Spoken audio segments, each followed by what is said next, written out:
Lindung diri, lindung semua. Antara fokus kita untuk slot kali ini, kita akan bercakap berkenaan bagaimana cabaran yang perlu dihadapi oleh jemaah haji kerana kita tahu sudah 2 tahun berturut-turut jemaah haji tidak dibenarkan untuk menjejakkan kaki ke Tanah Suci. Jadi bagaimana sebenarnya pengurusan pihak tabung haji terutamanya dalam memastikan agar jemaah haji ini sentiasa terbela.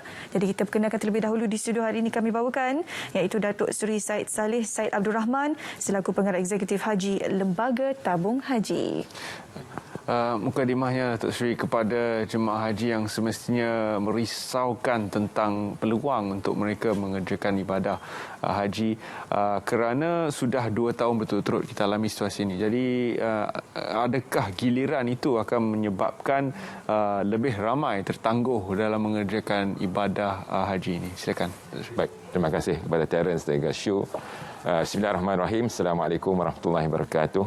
Ya, keputusan yang telah dibuat oleh Kerajaan Arab Saudi untuk menangguh haji bagi mereka yang di luar daripada Arab Saudi ini adalah satu keputusan yang cukup berat yang dibuat oleh pihak Kerajaan Arab Saudi dengan mengambil kira dari segi kesihatan, dari segi keselamatan, dari segi juga kesejahteraan. Ya. Keselamatan di sini bermaksud supaya mereka yang pergi itu tidaklah pula dijangkiti pula ataupun dari segi kesihatan, dari segi kemudahan-kemudahan hospital untuk menangani jika ada outbreak wabak itu di Arab Saudi ketika musim haji.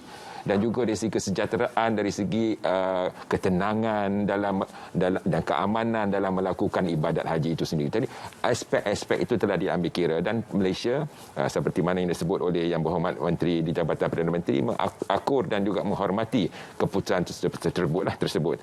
Jadi sekarang ini kita berdepan dengan kelompok ataupun golongan-golongan para bakal-bakal haji yang tertangguh permergian mereka. Sejak daripada tahun 2020 lagi ada satu kumpulan, tahun 2021 satu kumpulan lagi dan tahun 2022 nanti apabila kita mengadakan haji pada tahun 2022 nanti ada lagi satu golongan. Kerana setiap tahun ada dah kelompok ataupun list para bakal-bakal haji yang giliran mereka pergi pada tahun tersebut. Jadi kalau diambil kira ada 3 kumpulan ini.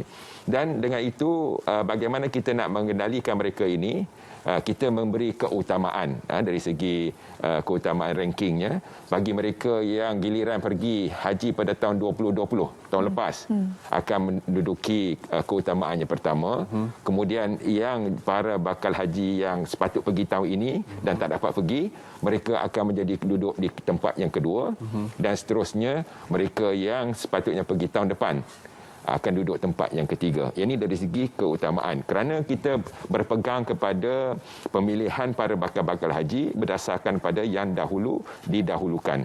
Walau bagaimanapun kita kena ambil perhatian di sini pada tahun depan kita tidak tahu lagi kota kita berapa.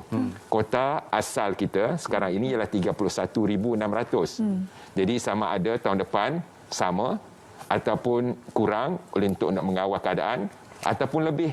Kerana untuk memberi peluang mereka yang tidak dapat pergi, Kerajaan Arab Saudi mungkin beri pula lebih. Jadi kita masih menunggu dari segi jumlah kota dan juga apakah kriteria-kriteria sebelum kita akan membuat pilihan. Walau bagaimanapun dari segi keutamaan akan diberi mengikut yang telah ditetapkan. Dan pihak Malaysia sudah tentunya setiap tahun akan memohon supaya akan dapat lagi kota-kota tambahan untuk membantu meringankan lagi bilangan bakal-bakal haji yang tertunggak ini.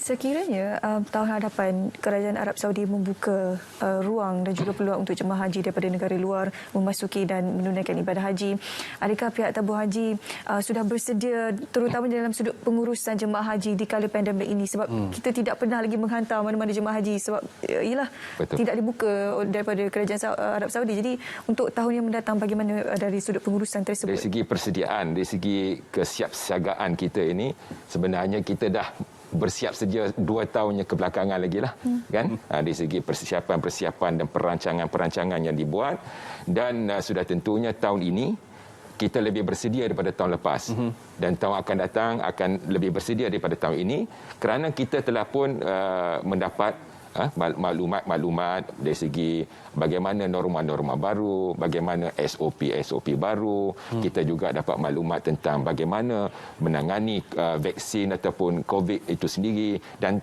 tahun lepas tidak ada vaksin, tahun ini ada vaksin. Dan tahun depan mungkin ramai yang telah pun ada vaksin. Jadi dengan itu dari segi kesediaan secara generalnya telah pun ada, kita rasa lebih bersedia. Dan tahun ini sendiri pun saya rasa kita tengok daripada 3 aspek lah.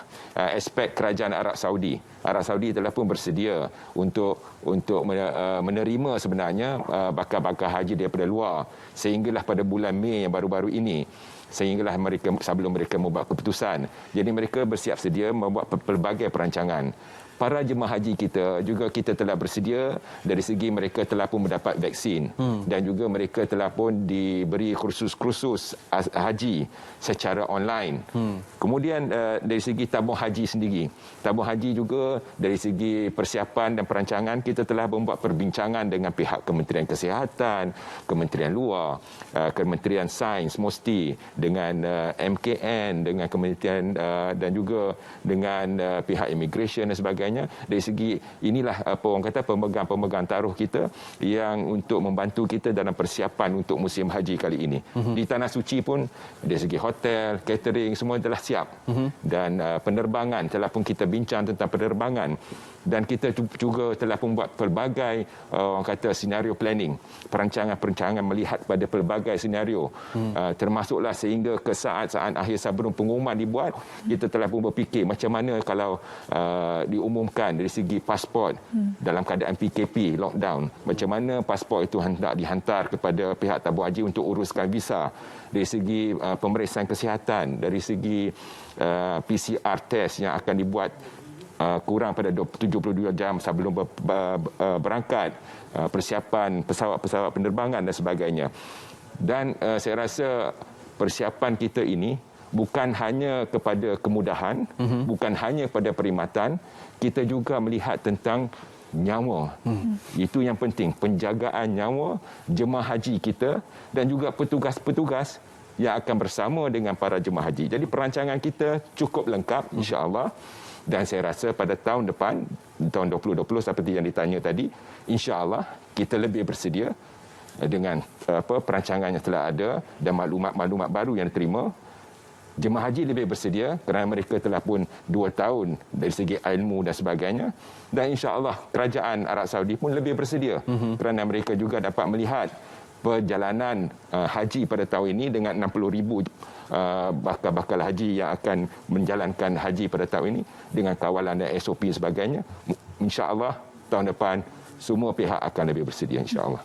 Kita bertumpu kepada SOP seterusnya, Datuk Seri.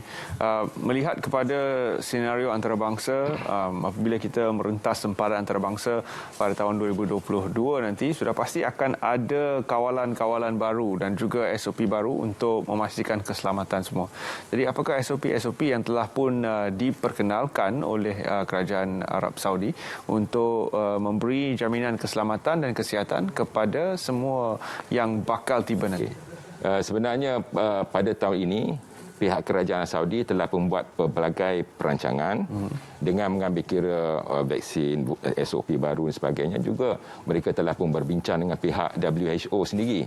Dan dalam perkara ini dari segi vaksin, mereka telah pun menetapkan bahawa sesiapa yang memberi perkhidmatan kepada bakal haji atau jemaah haji di Tanah Suci hendaklah 100% kena ada vaksin. 2 dos. 2 dos. Lengkap. Jemaah haji 100% kena ada vaksin. Dan yang ketiga, penduduk Mekah dan Madinah sendiri, wilayah Mekah termasuk Jeddah dan Madinah juga 60% kurang-kurangnya penduduk mereka hendaklah telah pun divaksin. Ini persediaan dari segi persekitaran. Dan kita lihat pada tahun ini mereka akan membenarkan 60,000 bakal haji yang akan menjalankan ibadah haji pada tahun ini.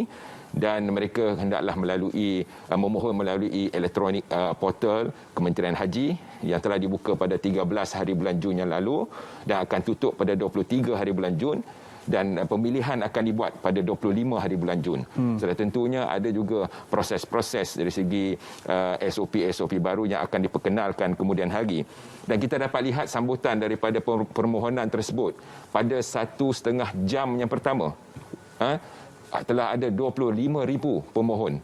Dan hari pertama sahaja telah pun sampai ke 450,000 permohonan. Dan kini sudah sampai ke 475,000. Dan dijangka akan sampai ke 2 juta pemohon yang akan memohon untuk pergi haji pada tahun ini melalui sistem elektronik. Dan saya ingatkan pada rakyat Malaysia, ini terbuka hanya pada mereka di Saudi, sebab ada juga yang bertanya, boleh tak kita memohon daripada sini? Tidak boleh. Jadi permohonan itu adalah dia punya kriteria dari segi umur 18 hingga 65 tahun. Jadi adakah ini juga akan menjadi SOP pada tahun depan? Dia juga lihat kepada perlu ada sekurang-kurangnya 1 dos vaksin. Yang ketiga, bebas daripada penyakit-penyakit kronik. Yang keempat, tidak pernah menunaikan haji dalam tempoh 5 tahun kebelakangan. Dan kemudiannya, wanita tidak perlu ada mahram. Jadi perkara-perkara itu sedang jadi sebagai apa orang kata kriteria permohonan. Kemudian dia ada ditawarkan 3 jenis pilihan package. Dan pakej ini hanyalah untuk 5 hari, iaitu daripada 8 Zulhijjah, 9, 10, 11, 12 Zulhijjah. Iaitu akan pergi ke Arafah, Mina dan juga habis dengan tawaf dengan sa'i haji. Itu saja, 5 hari saja pakej yang disediakan dalam lingkungan RM15,000 hingga ke RM20,000 untuk 5 hari itu saja. Tidak ambil kira tambang penerbangan, hotel di Mekah, hotel di Madinah dan sebagainya. Jadi saya rasa ada di situ pelbagai SOP norma-norma baru yang kita dapat lihat pada tahun ini yang mungkin akan menjadi satu garis panduan untuk kita bersiap sedia untuk tahun hadapan. Datuk Seri, mungkin ada satu lagi kebimbangan daripada bakal jemaah haji berkenaan dengan vaksin. Sebab kita tahu di bawah PICK ada beberapa vaksin telah pun didaftarkan yang disuntik oleh jemaah haji dan ada beberapa vaksin tersebut tidak disenaraikan oleh Kerajaan Arab Saudi untuk membenarkan mereka memasuki Arab Saudi dan sebagainya. Jadi ini menjadi kerisauan kepada jemaah haji sekiranya mereka menerima suntikan contohnya daripada Sinovac yang sekarang ini masih belum lagi mendapat kelulusan daripada Kerajaan Arab Saudi untuk membenarkan mereka yang divaksin dengan Sinovac ini untuk memasuk ke sana. Jadi bagaimana jaminan daripada pihak tabung haji sendiri untuk bakal jemaah haji ini sudah menerima suntikan vaksin Sinovac tersebut supaya mereka rasa sedikit lega, kurang sedikit kerisauan untuk mereka memasuki Arab Saudi dan seterusnya menunaikan ibadah. Saya rasa dari segi vaksin ini tidaklah ada sebenarnya komunikasi secara rasmi apakah jenis-jenis vaksin yang akan diterima untuk jemaah haji. We are talking specifically kepada jemaah haji. Tidak ada lagi Kementerian Haji mengeluarkan sebarang jenis vaksin. Tapi apa yang dikeluarkan, komunikasi yang dikeluarkan ialah mereka menerima sebarang vaksin yang telah diiktirafkan oleh pihak WHO. Jadi saya rasa Sinovac adalah salah satu daripada vaksin yang diiktiraf oleh pihak WHO. Jadi saya harap benda ini tidak perlu menjadi satu kerisauan buat ketika ini kerana ada setahun lagi sebelum kita menyediakan para jemaah haji untuk tahun depan, insya-Allah. Dari segi pengurusan, Datuk Seri, sebelum ini sememangnya Lembaga Urusan Tabung Haji telah pun bersedia untuk memberikan pengurusan terbaik bagi jemaah dan ditambah pula dengan SOP baru yang disebutkan Datuk Seri tadi dan juga persekitaran norma baru yang kita alami ini. Apakah penambahan yang dilakukan oleh tabung haji sendiri untuk memastikan bahawa pengurusan itu tetap berada pada tahap yang sama seperti sebelum pandemik ini? Okey, insya-Allah kita memberi satu kefahaman bahawa haji merupakan aktiviti utama tabung haji. Sudah tentunya urusan haji akan menjadi satu fokus kepada tabung haji untuk sentiasa menambah baik apa saja kemudahan-kemudahan dan perkhidmatan-perkhidmatan. Dan perancangan ini bermula sejak awal lagi. Kalau kebiasaannya kita akan bermula 2 minggu setelah penerbangan akhir kita dah mula dah perancangan untuk tahun depan. Jadi maksudnya untuk tahun ini, kalaulah haji habis pada minggu ketiga Julai, bulan Ogos kita telah mula perancangan untuk tahun depan. Jadi masalah sekarang ini sebenarnya dah boleh mulalah. Tapi dari segi nak bercakap, nak berbincang dengan pihak Kementerian Haji Arab Saudi dan agensi-agensi haji yang lain, kita akan mula pada bulan Ogos. Kerana kita hanya ada 5 bulan dalam tahun ini dan 3 bulan untuk tahun depan untuk bersiap untuk musim haji yang akan datang. Jadi musim haji akan datang akan bermula dengan penerbangan pertama pada akhir bulan Mei nanti. Jadi perancangan kita buat dari segi satu, kalau kita tengok dari segi para jemaah haji, kita nak pastikan para jemaah haji bersedia dari segi kesihatan, dari segi vaksinnya, dan mereka kenalah menghayati tentang syarat-syarat kemampuan untuk pergi haji. Istita'ah lah yang disebutkan, di mana ulama telah pun memperhalusi apakah itu kemampuan syarat-syarat wajib haji, di antaranya kesihatan, keselamatan, kewangan dan kebenaran untuk pergi haji. Jadi 4 perkara ini perlu dihayati oleh para jemaah haji itu sendiri. Menyiapkan kewangan secukupnya, membiayai haji mereka, kesihatan, menjaga kesihatan, keselamatan, mereka juga menjaga segala keselamatan diri, keselamatan harta, peninggalan mereka untuk pergi haji dan sebagainya. Itu dari segi jemaah haji. Para petugas kita juga, kita bersedia dari segi memahami tentang SOP baru dan bersedia untuk menjalankan tugas dan tanggungjawab dalam keadaan suasana yang berlainan. Yang ketiga, dari segi perkhidmatan dan kemudahan yang akan diberikan pada para jemaah haji di Tanah Suci nanti. Itu kita akan lihat, kita akan runding balik semula. Perancangan kita akan runding balik semua dengan semua pemberi-pemberi perkhidmatan tersebut, dan juga kita akan lihat mana yang kita boleh tambah baik dan mana yang mungkin kita akan sesuaikan dengan SOP baru. Kerana dengan SOP baru, kemungkinan ada kemudahan tidak boleh diadakan lagi. Dan seterusnya kita lihat pada bimbingan haji itu, kita akan lebih buat kepada e-learning dan kepada kursus-kursus secara online, kerana itulah yang lebih bersesuaian dengan suasana sekarang ini. Jadi yang penting juga, yang kelima, perancangan kita dari segi kos haji. Itu yang paling orang kata impak yang paling besar dalam SOP baru ini. Kerana kos haji, iaitu kos untuk menunaikan haji, tambang kapal terbang, penginapan dan juga sajian dan juga bayaran kepada pihak-pihak berwajib di sana, sekarang ini telah pun hampiri RM25,000 kos haji. Itu tidak mengambil kira SOP baru, tidak mengambil kira COVID dan sebagainya ni. Ini baru ambil kira dari segi kos yang sedia ada, RM25,000. Kalau diambil kira dengan SOP baru dan sebagainya, kemungkinan dia akan naik lebih tinggi sehingga ke mungkin RM30,000 dan sebagainya. Jadi jemaah haji harus bersedia dari segi pembiayaan haji tersebut dan perlu faham tentang perkara ini. Dan kita akan lihat satu kos haji dan satu lagi bayaran haji. Kos ialah kos lah yang kita ni. Kemudian berapakah yang jemaah haji perlu bayar? Itu dipanggil bayaran haji. Dan selebihnya akan menjadi bantuan haji lah daripada tabung haji. Jadi tabung haji sendiri akan menentukan nanti pada tahun hadapan dengan mengimbangi dengan bayaran keuntungan. Sebab tabung haji, keuntungan daripada perniagaan dan pelaburan tabung haji hanya kepada satu tabung saja. Tabung inilah juga yang akan membuat bantuan haji, dan tabung ini juga yang akan mengagihkan keuntungan hibah ke ataupun dividen kepada para jemaah haji. Jadi tabung haji kenalah mengimbangi perkara ini pada tahun hadapan. Jadi perkara itu sedang kita lihat bagaimana kita nak merancang untuk mengawal kos dalam masa sama untuk mengenakan bayaran haji yang sewajarnya, insya-Allah.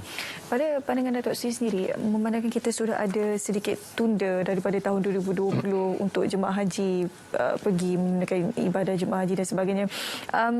Apa perkara yang perlu diisi oleh mereka? Yalah, sepatutnya kalau ikutkan perancangan dalam jadual, mereka sekarang ini berada di Tanah Suci. Jadi disebabkan ada beberapa masa senggang tu, mungkin ada sedikit saranan daripada pihak tabung haji sendiri untuk mereka. Okey, saya rasa sesuai jugalah dengan tajuknya apa, sabarlah, duhai jemaah. Jadi saya juga ingin merayulah, sabarlah para bakal haji sekalian. Bakal haji harus memahami tertunggaknya haji untuk tahun ini ialah untuk menjaga keselamatan, kesihatan dan kesejahteraan, dan ini juga berkait dengan istitaah ataupun kemampuan untuk mengerjakan haji. Jadi mereka tidak harus risau bahawa kalau terhalang mereka pergi haji itu, tiada masalah dari segi jatuh wajib ke tidak, dosa ke tidak, sebab mereka terhalang, belum cukup lagi syarat wajib haji dari segi istitaah tadi, kemampuan tadi.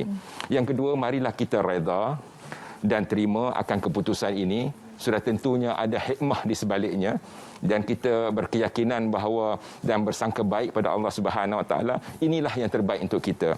Saya memang memahami kesedihan yang dihadapi kerana saya melihat dan saya mengendalikan jemaah haji setiap tahun berpuluh-puluh ribu, dan kita lihat berjuta-juta umat Islam daripada seluruh dunia yang mengerjakan haji. Mereka merasakan satu ibadah yang cukup istimewa, dan kesedihan itu memang saya amat memahami.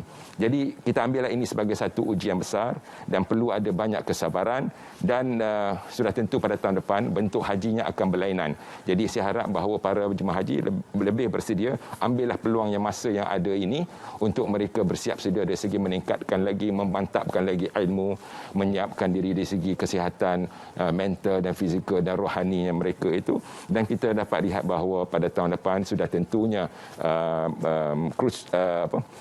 aktiviti haji itu sudah akan jadi berlainan. Kursus haji yang dahulunya mungkin boleh buat secara fizikal, boleh berjumpa dan berkenalan dengan kawan-kawan yang boleh pergi sama berteman untuk pergi haji. Tahun ini mereka akan duduk dalam keadaan bilik mereka, rumah mereka sendiri, kursus secara online dan sebagainya. Kriteria mungkin diketatkan, penjarakan sosial dan sebagainya, pergerakan akan menjadi terhad.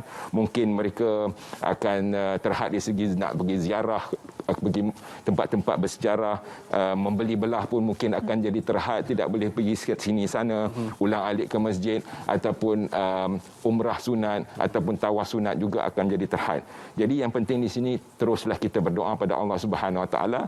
Akhirnya Allah lah yang menentukan siapakah tetamunya. Jadi kita harap bahawa kita berdoa supaya Allah mengangkat wabak ini, dan insya-Allah kita akan satu hari nanti akan pergi untuk menunaikan haji dalam keadaan aman, dalam keadaan merasai kemanisan ibadat haji, ibadat yang agung ini, insya-Allah. Di sini kita boleh lihat kepentingan untuk mendapatkan vaksin adalah suatu yang amat perlu. Namun berbaki lebih kurang 10 juta rakyat Malaysia yang belum mendaftar untuk mendapatkan vaksin ini.